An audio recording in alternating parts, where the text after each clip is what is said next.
Thank you all for joining us. I find it a privilege to make a presentation to you today. My name again is Kathleen Rivera, and I'm the founder and president of Virtual Learning Systems. Let me identify what I saw was the problem many, many years ago, if you give me just a few minutes to explain why I chose social studies. In 1997, when my son was in 7th grade, he came home with the identical civics book I had when I was in 7th grade. I literally was appalled. I put so many of those emotions aside at the time, and I decided I had to do something. I knew that this old civics book was not preparing my son for his future. The book contained nothing but reading, memorizing, and taking a test. So a little backtrack here, my main career was as a TV producer, working for just about every station on your dial. And when developing stories for programming, news, and the entertainment networks, I needed to interview people from all walks of life. And when I was interviewing Fortune 500 CEOs for their companies, the last question I always asked was, what are you not seeing in your workforce? What do you need from your employees to succeed in your company? The answer was almost always the same every time. The CEOs would say, my employees don't know how to think. They don't know how to solve a situational problem. They have a hard time working in teams. They didn't know how to research. They couldn't articulate. They can't solve a problem presented to my senior executives to help my company grow. So I would ask them, well, why the heck did you hire them? And that's another story.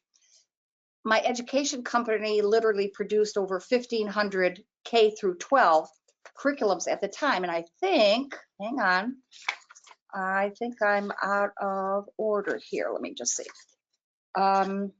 Just give me 1 second here. Okay. So I decided that I had to do something to help students become better prepared for going into a college, a career, and give them the sense of civic opportunity and why it was important to take on that civic opportunity and just get out there and vote at the time. So I decided to open up an education company, and that was back at the turn of the century. My education company at the time was awarded a contract from a very large education company to produce curriculum for making teachers better teachers. And so we held these multiple contracts to develop the curriculum. And at the same time, the federal government realized students weren't being prepared for a college or a career or a job. Big companies were complaining that the workforce was not adequately prepared enough, and these huge corporations were getting tired of creating in-house universities to train, teach, and pay for additional education so they could become productive employees. When we were producing these curriculum, like I said, we produced over 1,500 K through 12 curriculum. At the time, distribution was a problem. So we had to distribute on, VHS or a CD or then a DVD, and then printing deliverables, packaging, mailing, all that took a staff and a half, and it cost a lot of money at the time. And as the century was turning, we saw that curriculum was finally catching up with technology, and technology was finally catching up with curriculum. The internet was exploding, and distribution became easier.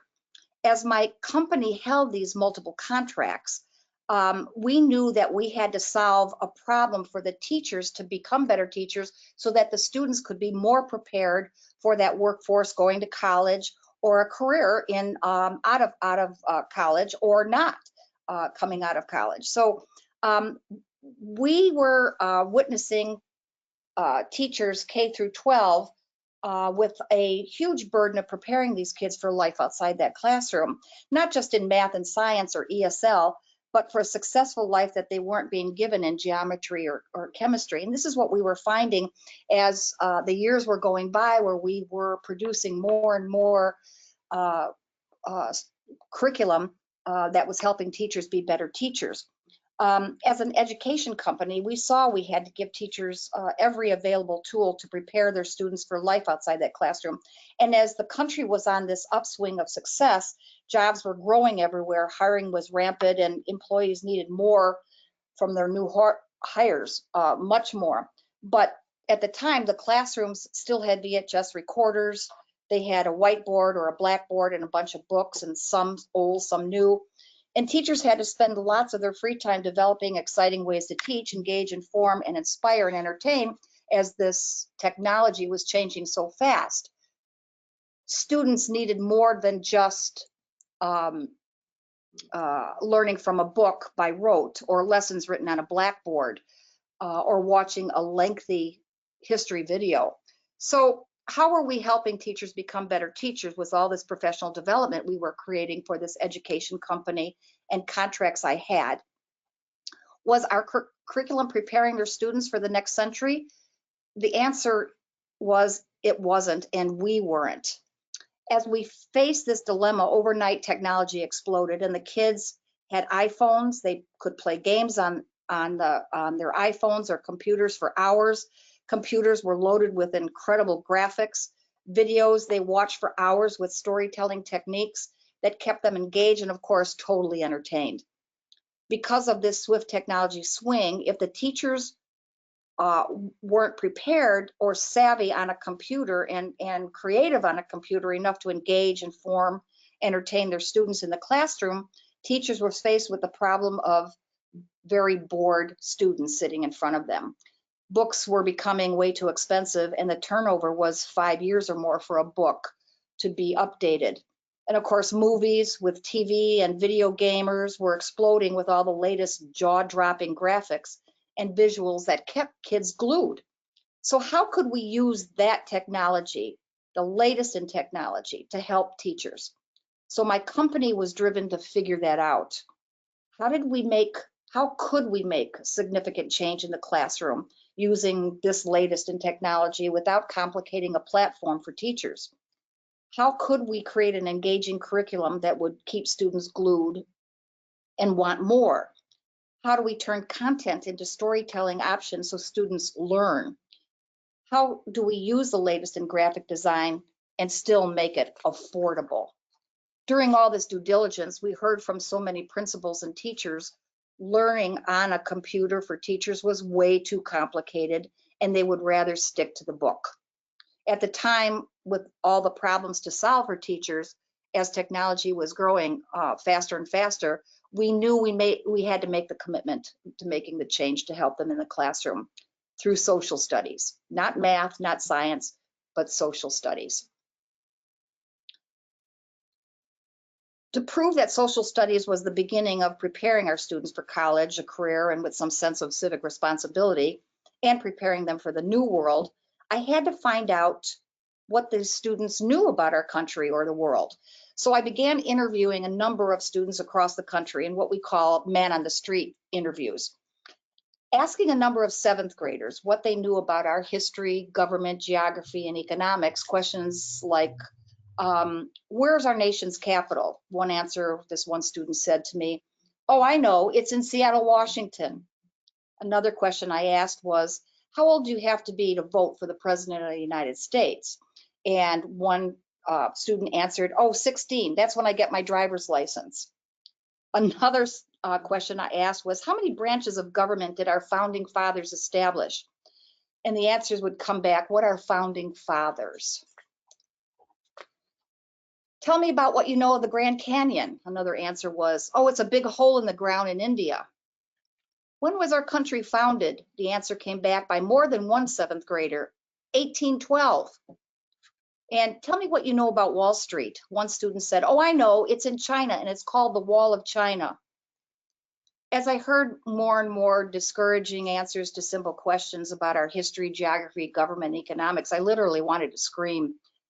Have our students become so uneducated, uncaring, uninterested in our country, in our society, and then so uninterested about our government that they didn't care to know about why it's so important to vote?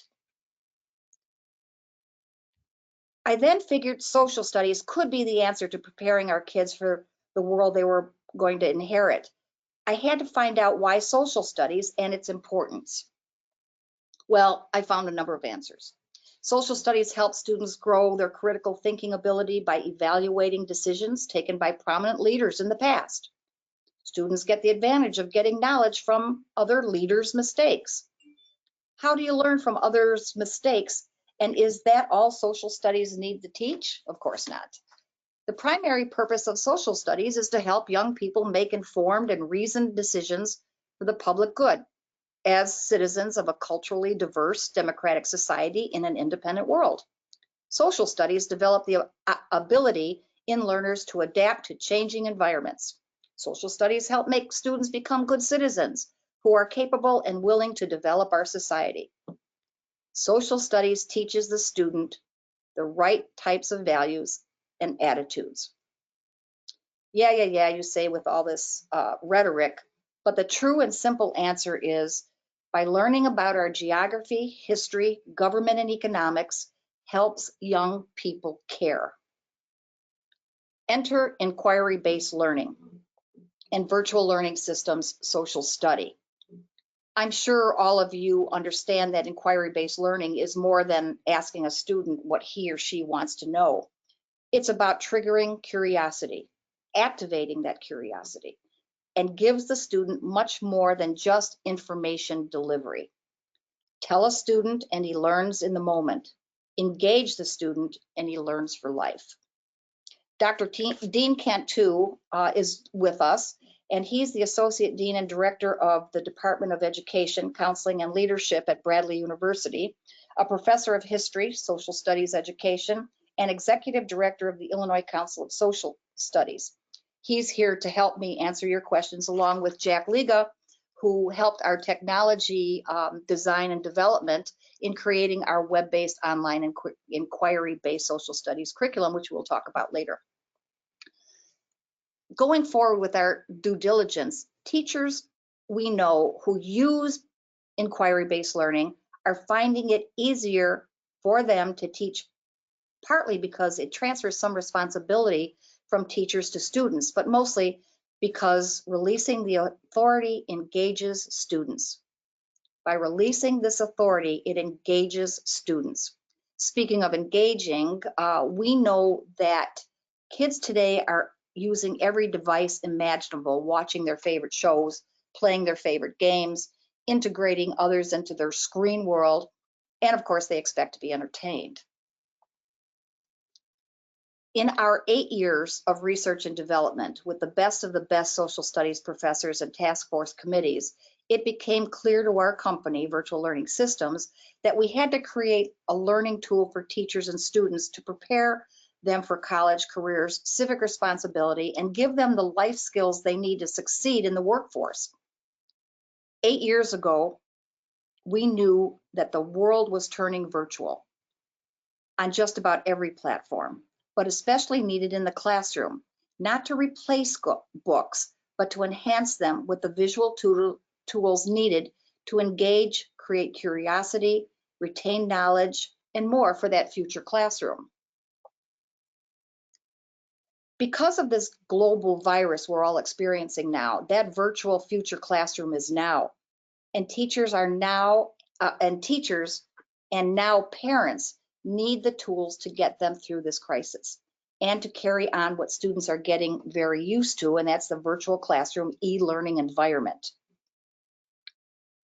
We know that the inquiry-based learning is designed to encourage reading, writing, and research, keys to be successful in the 21st century workforce.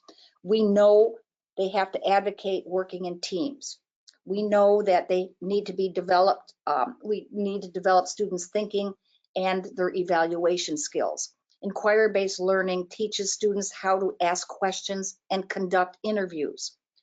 Inquiry-based learning encourages logistical and critical thinking. It teaches them how to uncover information and evidence. It helps students reach conclusions and advocate a position taking informed action. Inquiry-based learning helps students understand the financial and economical outcomes based on their conclusions. And they are learning, retaining what they learn, and talking to one another in teams. Today's technology in the virtual classroom has to be user-friendly, password-protected curriculum for teachers, students, and now their parents. Kids love watching videos, so we know that short videos, highly graphical and to the point, is extremely necessary.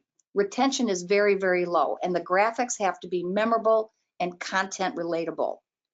Teachers and parents who are acting like teachers on their kitchen tables, need lesson plans at their fingertips, all designed in the inquiry-based learning platform.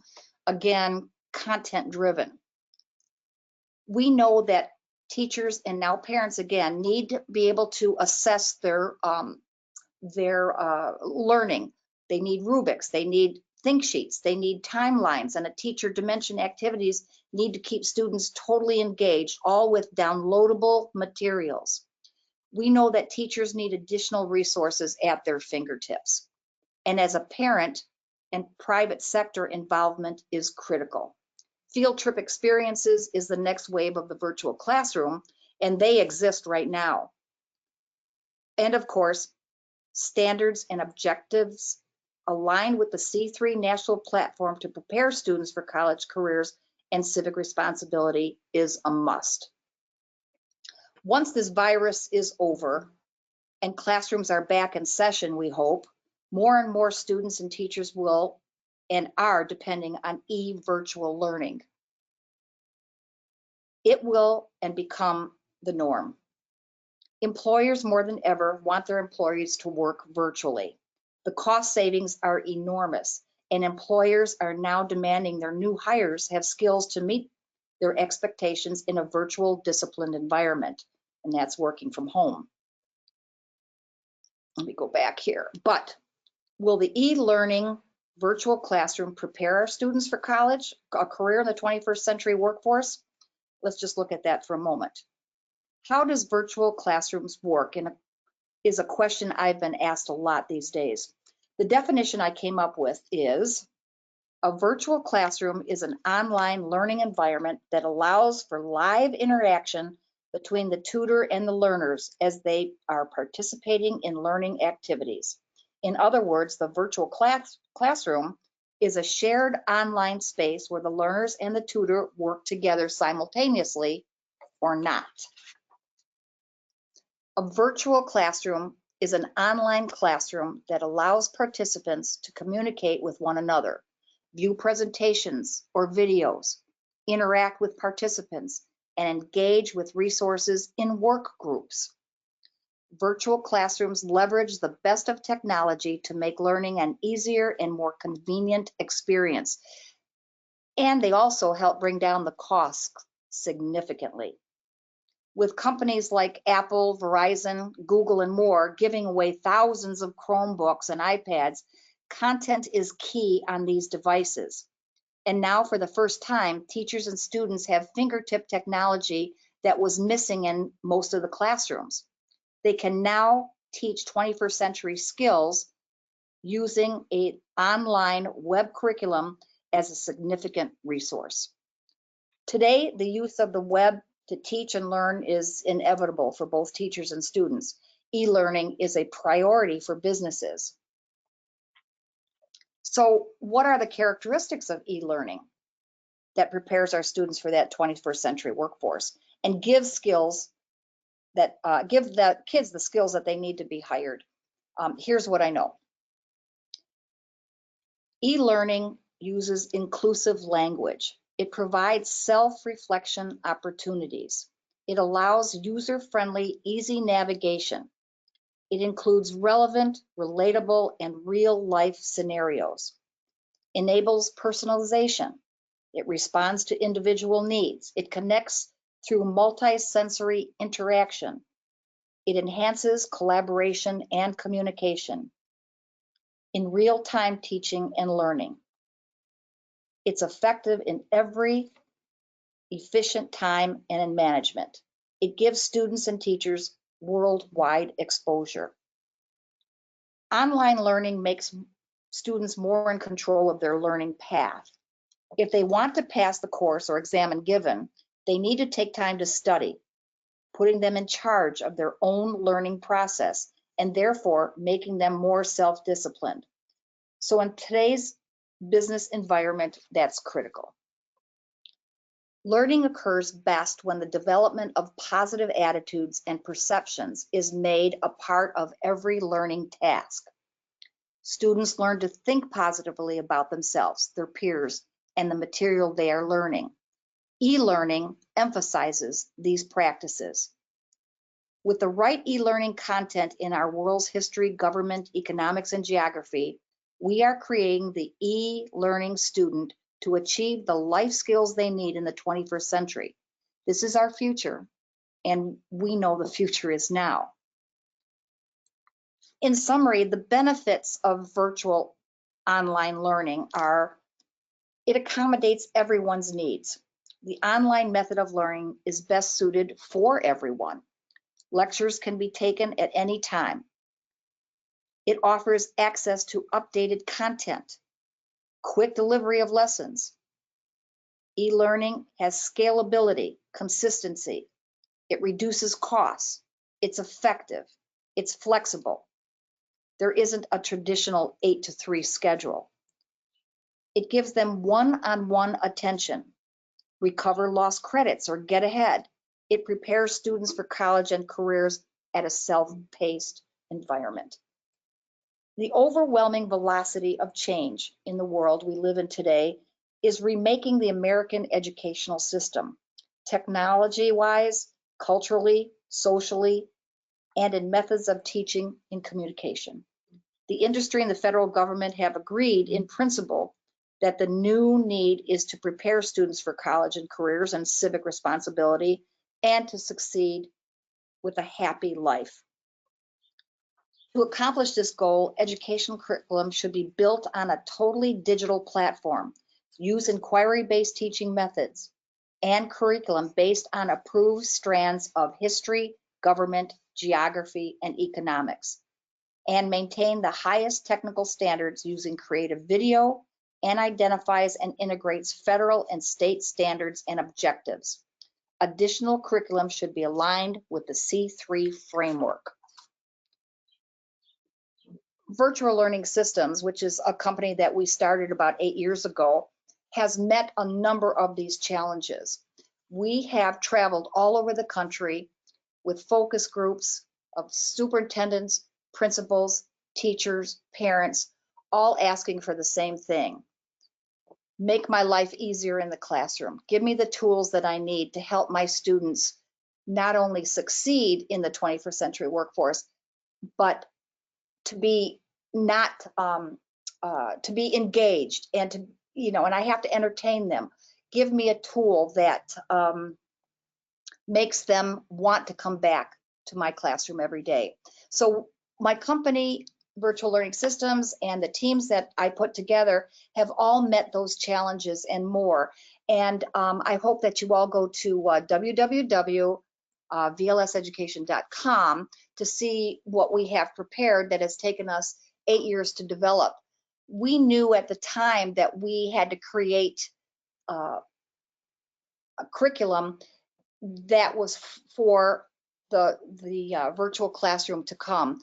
But we find now with the crisis that we're all facing, with students being home every day and now until the end of the year, the school year, they need an engaging, entertaining, informative curriculum that can be user-friendly for both the teachers and parents.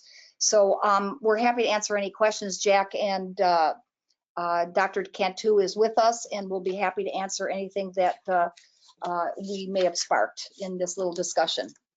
Any questions? All right, well, Kathy, thank you so much for sharing that information with our group today. The questions are now, the question box is open for you to type in your questions. We don't have any at this time, but we will wait here for the next several minutes. Here comes one from Mark. Please share the websites. Okay, our website is up there. Our website is www.vlseducation.com. And what we have on this website is an e-brochure that you can download. And Dr. Cantu has a brief video, and he expresses the reason why we chose social studies and why social studies is so important in today's educational system. We also knew that when we created our curriculum for this virtual world, we knew that teachers couldn't spend a lot of time on professional development. So we built in professional development in our product. So when you sign up and get a code from Jack and his team, you will be eligible to receive this professional development video, which is hosted by a social studies teacher. And she walks you through how easy it is to use our curriculum with all the tools that we developed to help prepare our students to logistically think, to prepare them with all the skill sets that they need for the workforce and getting into college or selecting a career. We have in these 4 strands of government, economics, geography, and history, we've developed 13 strands, 13 units under those strands. And if on our website, it shows the 13 units that we are historically preparing, and there will be more to come. But right now we have 13 units that you can, a teacher or a student or a teacher or a parent can use for a week. They can use it for a month, or they can use it for a whole semester. And that's how Dean has designed the curriculum, with all the tools that teachers need to get students to that next level. Dean, is there anything that you want to add on why social studies and why it's important and what we've created? Sure, absolutely, Kathy. The social studies, as you know, is one of the core subject areas, but it's oftentimes overlooked within the curriculum, within state testing, depending on the state itself. But I know in Illinois, we went through a resurgence relative to social studies education a few years ago. I was fortunate to serve on the task force that was put together by ISB to update the standards. And at that time in Illinois, just like a number of other states, we looked to the C3 framework as a guide, as a curricular scaffolding, if you will, to guide us in the process of truly making the social studies standards something that is relevant and meaningful in the 21st century. And there's just a real 180. Social studies, for generations, unfortunately, has sometimes been perceived as names and dates. But that's far from what it is, and the C3 framework brought that out with the emphasis on inquiry and on historical investigation and the integration of primary source documents into the curriculum, emphasis on students engaging in historical interpretation, analysis, and evaluation, and in triangulation of data sources, of evidence, and arriving at their own conclusions based on primary documents, based on fact and evidence, and then taking that information and then going out into the community and taking informed action. So it really is a curriculum, if you will, social studies today, that it was always what it was meant to be. It always had that potential, but because I think so many states over the last 5 to 10 years have gone in and revised their standards so that there is that emphasis on inquiry and on integration of primary source documents, I think that is sort of a new dawn, if you will, for social studies education. So for us, this was a perfect fit. The other thing is that you'll find, as Kathy mentioned, is that VLS social studies is really sort of the nexus, if you will, of that 21st century social studies, as well as taking advantage of 21st century technology. So we truly try to integrate that throughout, and we have what I think is a very engaging online platform for students as well as for teachers to integrate into their curriculum. And that adaptability, that scalability that Kathy mentioned, you're going to find that here as well. So what we've provided is a curriculum, but it's also one that teachers can adapt for their respective classrooms. Yeah, one of the things that we did to engage our students is to turn them into social studies investigators. And what that does is it creates an experiential learning by turning those students into a social science investigator. We call them SSIs. By putting students in the roles of an SSI, they instantly become those active learners as they conduct their investigation. And students learn how to ask questions, they discover facts, they evaluate data, they identify chains of events, they're able to collaborate and draw their logistical conclusions. And VLS has given them assignments also to require students to develop multimedia communication skills and an ability to advocate a point of view. On some of our special projects, students may work in a multi-size group, or they can work alone, where they will come to a consensus and report their findings. And they can report their findings in a number of different ways that they're comfortable with. And there's no wrong way here. They can create a PowerPoint that demonstrates their findings and the economic outcomes. They can create their own little video. We give them the tools and the accessibility to do that. They can just stand up in front of the class and give an oral report. So they are able to draw their own conclusions, present it in a form that they are comfortable with, and the teacher can assess what they knew before, during, and after with the rubrics that we have developed and the assessment tools that we give teachers, which are all downloadable. We really have tried to make the teachers' lives very, very easy in this e-learning environment, which is starting to explode. So we knew we had to make it user-friendly. It's password protected, which is key. The student gets a password, the teacher gets a password, or the parent gets a password, and then they can take it. They can look at the professional development video, and it's very easy to walk through, and they're on their way to learning about the world that they are going to be inheriting, and the life skills that they need to move on to college or a career, or a civic responsibility, which again we found very, very key when we were doing our due diligence for the past 8 years. We found out that more and more students didn't care whether or not they voted, and we were asking why. And it's because they didn't know enough about our Constitution or the Illinois Constitution, which are 2 of the units that we have created.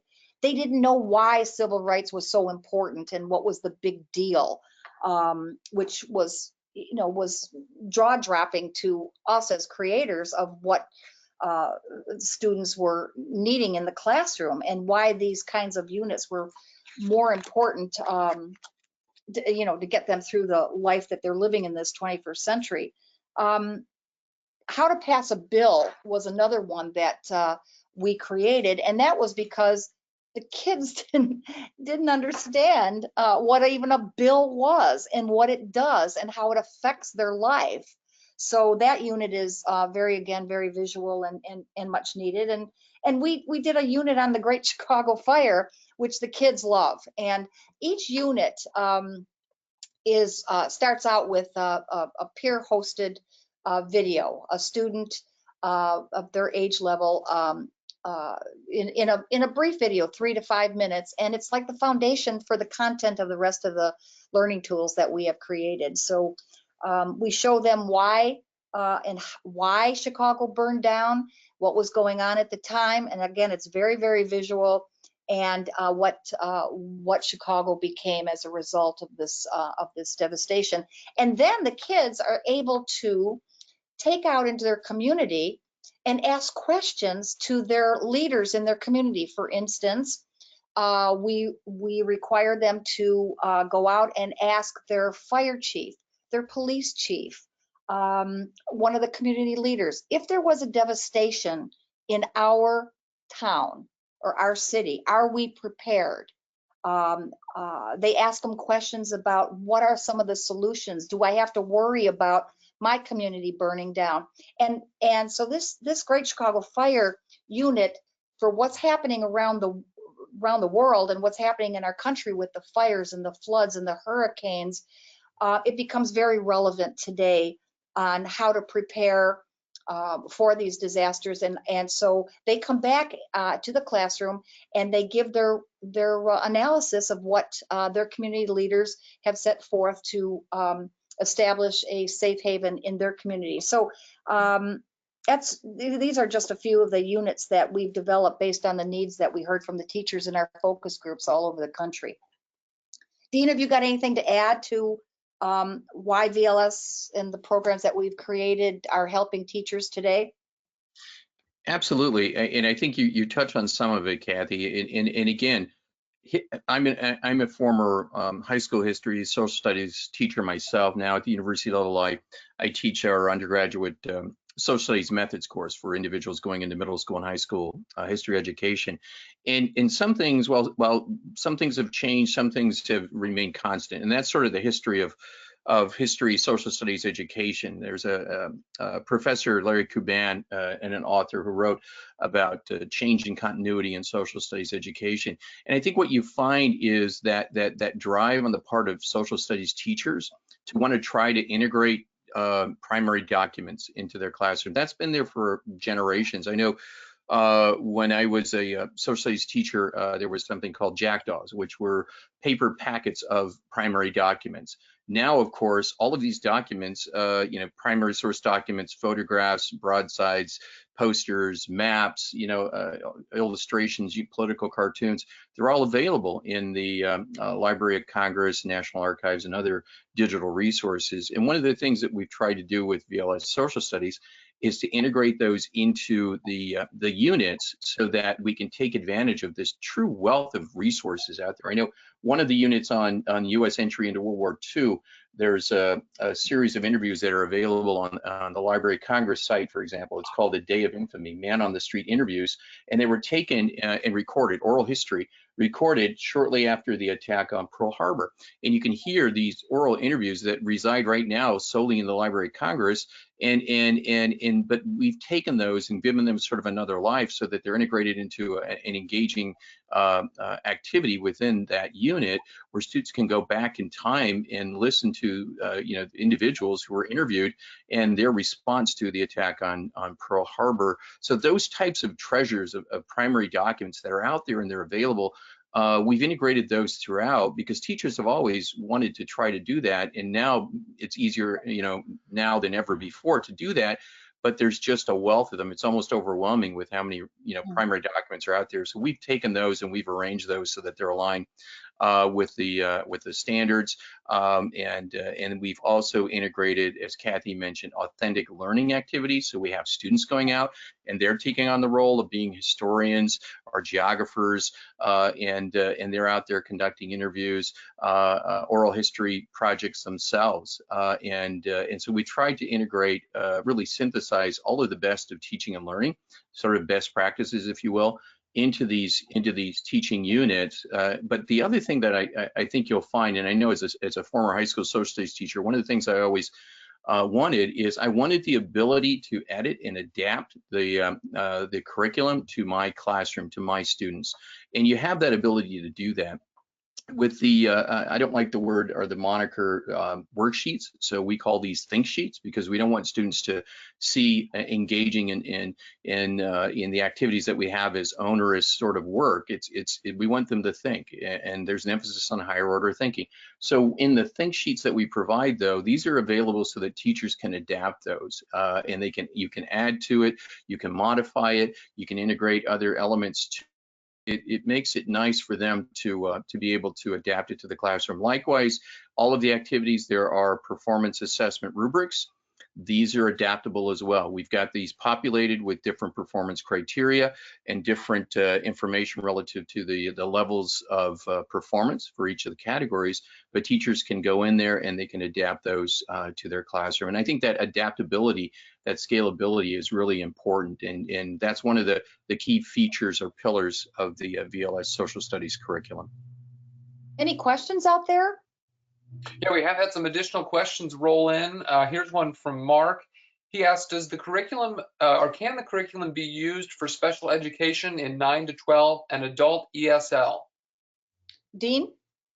Sure. The curriculum, again, because of the ability to adapt the curriculum, it makes it easier for teachers to go in and differentiate. Again, as a former high school teacher, I found that to be important, whether you're talking about students with exceptionalities or even ELL students in the classroom. there's an ability for teachers to go in and adapt that and either supplement it or differentiate the instruction for students depending on their ability level.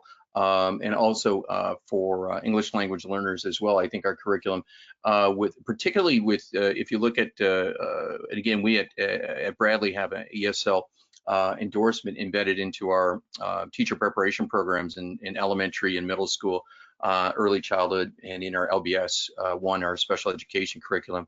And so with respect to that, you'll see one of the things that Kathy mentioned is the emphasis on making this very visually powerful. And I know in the teaching of English language learners, a lot of times having those visual cues and those visual resources helps to facilitate the teaching process. And so you'll find that one of the things I strive for in developing the curriculum is to make it visually powerful as well. So I think those who are teachers of English language learners will find the curriculum to be a good fit as well. Any other questions? A couple people have asked about, can students view a webinar like this? And as I mentioned in the beginning, this will be recorded and a link will be sent to everyone. So if you would like to share this webinar with your students, you are free to do that as well.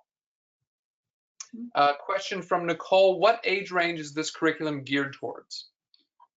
Dean, I can certainly answer that, but Dean, you're the authority here, so go ahead. We've designed this curriculum intentionally for the middle grades level, and that allows teachers, even teachers at the high school level, to adapt it and use it at the certainly at the 9-12 and certainly in the lower grades of the high school level as well. But again, we've got it aligned with standards at both at the middle school as well as the high school level. So I think it's a good fit for either one. And when you go through there, I think you'll find that if you look at the curriculum that is in place in Illinois as well as other states, I think you'll see it's a really good fit, both with respect to the middle school and to into the high school standards that you'll find.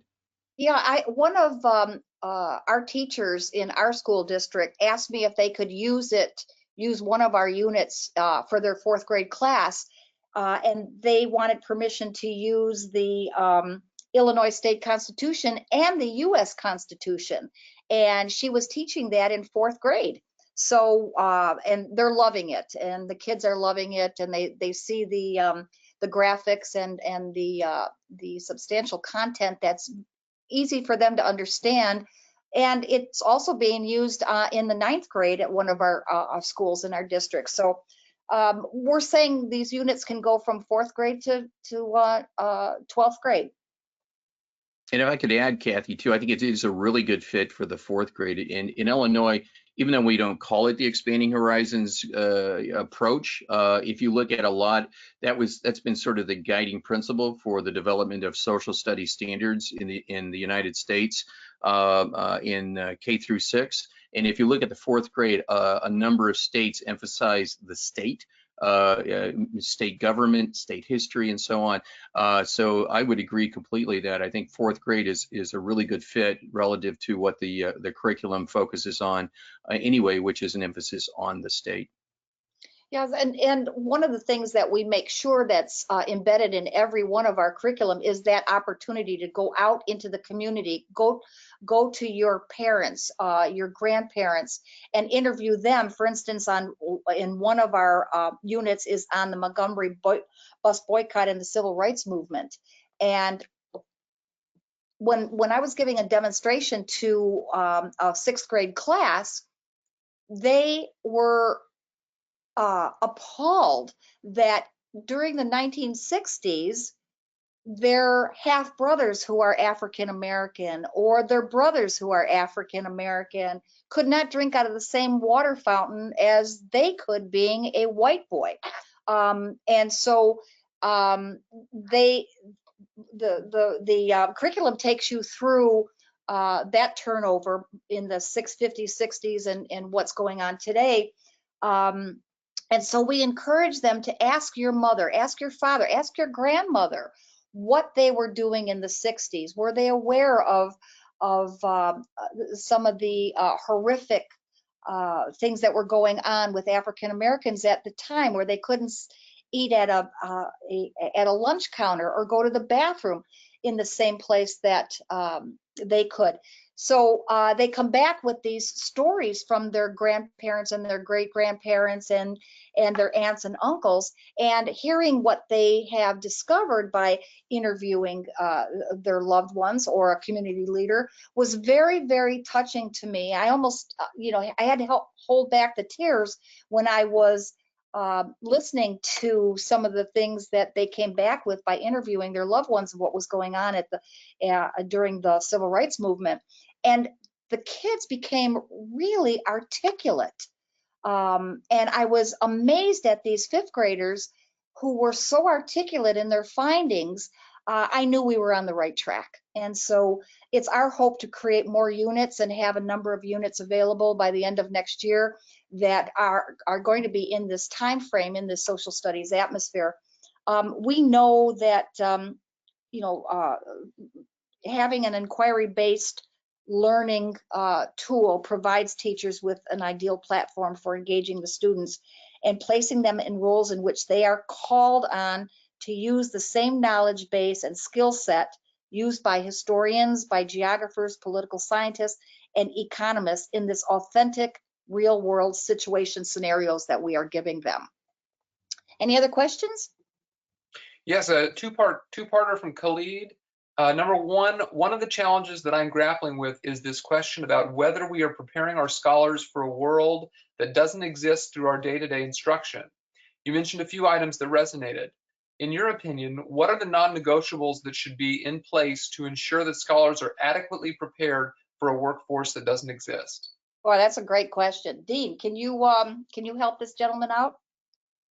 It's a very good question, and it is a challenge of education, K-12 education writ large, in terms of, and even in higher education where I find myself now, is we are preparing a generation of scholars, of learners, for a world that doesn't necessarily exist right now, for occupation professions that aren't manifest right now. So I think, though, at its core, and it's a very good question. I think the individual that posed the question alludes to this, though. There are still core skills and core or foundational knowledge, I think, that have to serve as a platform for whatever we do. And I think that's one of the things that you'll find here. And this is what I like about the C3 framework, is if you go back to it, there, it's comprised of 4 dimensions. The first one is inquiry, preparing or articulating questions. But the second one, it gets back to, I think, that what the question is about, and that is applying disciplinary tools and concepts.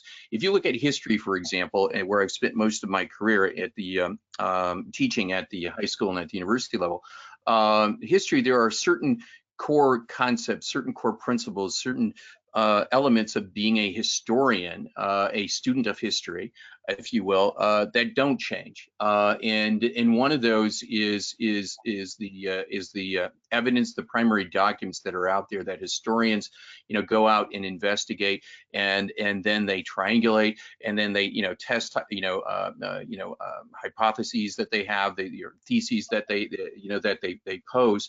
And that art of historical investigation, if you will, of historical interpretation, analysis, evaluation, that remains true. What has changed, though, is certainly the availability of literally an abundance, probably more than tenfold, probably 1,000, 10,000-fold of resources that are at our fingertips now. But those basic core beliefs and understanding and skills that are necessary for individuals to engage in historical research, those remain true today. I know Sam Weinberg, wrote a book on historical investigation and historical thinking and other unnatural acts is the title. I kind of like that.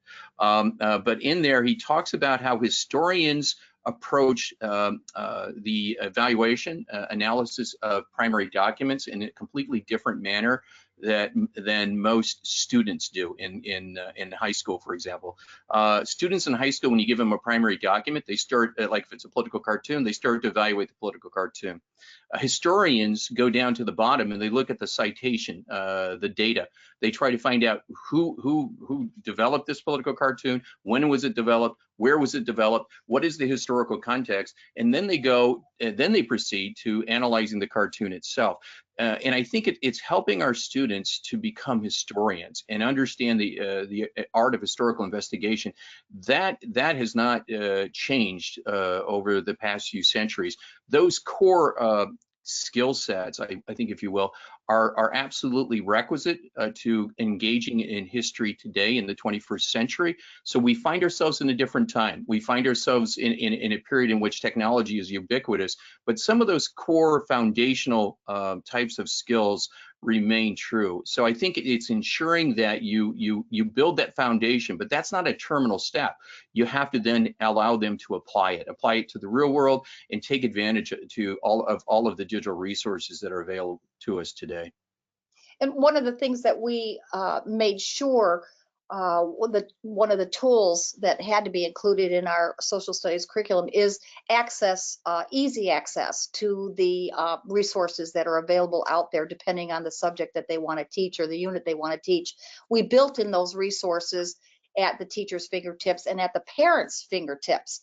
So in our curriculum, we know that that's important. No matter what curriculum that you're going to be using, the resources have to be easily accessible, and everything has to be designed to be so user-friendly, because the parents are now taking over a lot of the day-to-day teaching. And if it's not easy to use, then it's not going to be used and the kids will fall back. So we know that inquiry-based learning with easy teacher tools available and resources available that will engage students and prepare them for the life skills they need has to be going forward embedded in e-learning, in an e-learning environment. Any other questions? Yeah, follow up from Khalid. To what extent does this curriculum ensure that other cultures are accurately represented and that their stories are told? Oh, good question. Another good question. Dean?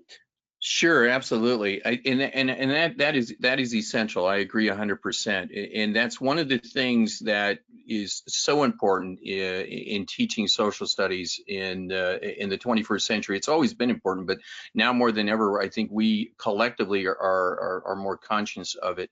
And that is the fact that we do need to ensure that when students engage in historical investigation and start to conduct research, that they recognize that some of what they're going to come across is going to have biases. Some of what they come across is going to have a number of elements to it that may be disturbing.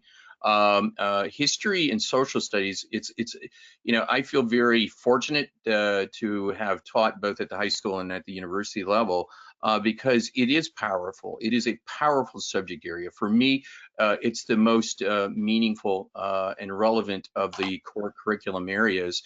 And if anything, I think our current situation with the pandemic illustrates that. It's a study in sociology, it's a study in history, it's a study in government, it's a study in economics, and I think it's important that when we engage students in that type of investigation, that they're aware of that we arm them with that information that you're talking about there, so that they can better understand what they're going to encounter. And historians fight this all the time as well. If you look at the history of whether it's certain events in history or individuals in history, our interpretation of those individuals has changed over time, because we've looked at them through the lens of the 21st century, as opposed to perhaps when biographies were written of individuals in the 19th century or early 20th century. They may have overlooked things, or they may have been written at a time where some of those biases were still manifest in American society. So we have matured, we have evolved, I think, in terms of our perspective of social studies. And we need to ensure that our students have that skill set, so when they engage in these investigations that we have, that they're cognizant of that as well, and that you actually make that part of the teaching and learning process, as you teach the unit, and you bring that to the forefront. There's no reason to make that something that is surreptitious. That should be something that is part of the teaching and learning process. I know that our time is running out, but I wanted to leave with the thought, Dean, and this is where you can help me out. Would you please tell our listeners why the study of geography, government, our economics, and of course history, but address why those 4 strands give the students the opportunity to succeed in the 21st century workforce? Absolutely. Social studies is a big umbrella. Social studies is comprised of a number of different disciplines, certainly history. And when we say history, we're talking about, state, local, we're talking about US history, we're talking about world history. But history, government, geography, and economics are the ones that I guess are at the top of the list. And in terms of the C3 framework, those are the 4 major strands that were addressed in the framework itself, in that book that was to serve as a guide for the new state social studies standards. Illinois is no exception. Those are the 4 major strands within the Illinois learning standards for social studies. In a number of states, it's the same thing. But we also have the behavioral sciences, sociology, psychology, and anthropology that do have a presence. They're sort of an appendix, if you will, within the C3 framework, but they also are subject areas within the high school curriculum, and in particular, and particularly psychology and sociology. But in terms of the relevance to today, Kathy, I think what you'll find is it gets back to what we talked about. I don't think it's been more relevant than today. It is today for individuals to go through and have that. Again, for social studies, civics was our segue into a seat at the table, if you will. But I think it's certainly in civic education and civic life, is the moniker in the C3 framework, is absolutely essential. But so is history and government and economics, and so are the behavioral sciences as well. Like I just said, with the pandemic, if you look at it through the lens of sociology, psychology, as well as government, economics, and so on, to look at even geography, as we start to look at the impact of the COVID-19 in different regions, all of those skill sets, all of that knowledge is really comes to bear on our interpretation and our analysis of where we're at, and also where we're going as a society. Any more questions? One question was, do you have just social studies curriculum? And if so, are there any plans to develop other core subject lessons? Well, yes, yes, and yes. Right now, we focused on social studies because we saw the need on a number of levels, as I discussed. Yes, our future is hopefully going to develop units in science. I think science would be our next, but right now we want to create a number of units that teachers really want. Based on our focus groups across the country, they want a timeline of history that crosses over to our economics, or our that crosses over into our geography. For instance, one of the units that we'll be developing is on the Mississippi River, and what the Mississippi River did to our economy of our nation and the world. The geography of the Grand Canyon, which we have created, is another source of why we need to protect our environment. And that leads to so many different lesson plans inside that one unit that is so pertinent to today's economics. And so it's all integrated, but right now we're concentrating solely on social studies because there's so much to learn and so many units that we can develop that's going to help teachers prepare students for the 21st century workforce, with all the lesson plans that Dean was talking about. And the content that we have to develop is so rich. We know that social studies is going to be our go-to right now. And ideally, I'd like to have 50 units by the end of next year. So the more that I can get out there to school districts, we can prepare and create more units in the next year or two. All right, wonderful. Well, that's all the time we have for questions today.